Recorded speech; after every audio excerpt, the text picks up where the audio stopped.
There's no feeling more intense than starting over. If you deleted your homework the day before it was due, as I have, or if you left your wallet at home and you have to go back after spending an hour in the commute. If you won some money at the casino and then put all your winnings on red but it came up black. If you got your best shirt dry cleaned before a wedding and then immediately dropped food on it. If you won an argument with a friend and then later discovered that they just returned to their original view.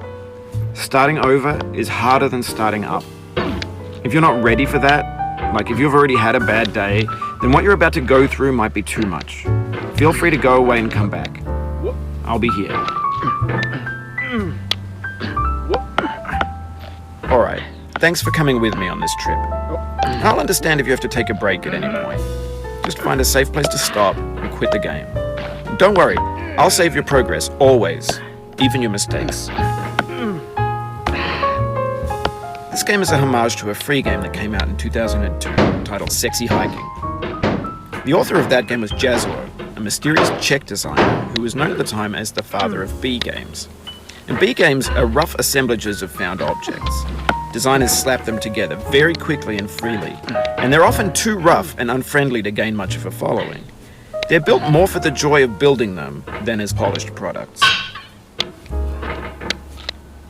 In a certain way, Sexy Hiking is the perfect embodiment of a B game.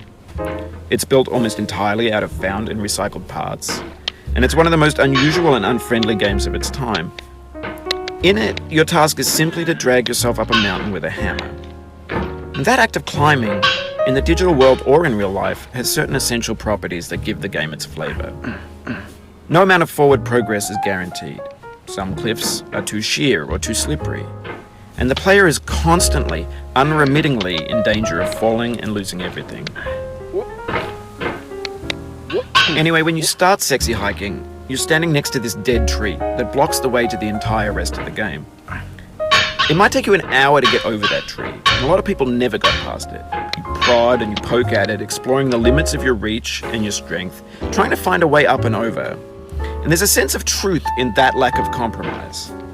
Most obstacles in video game worlds are fake.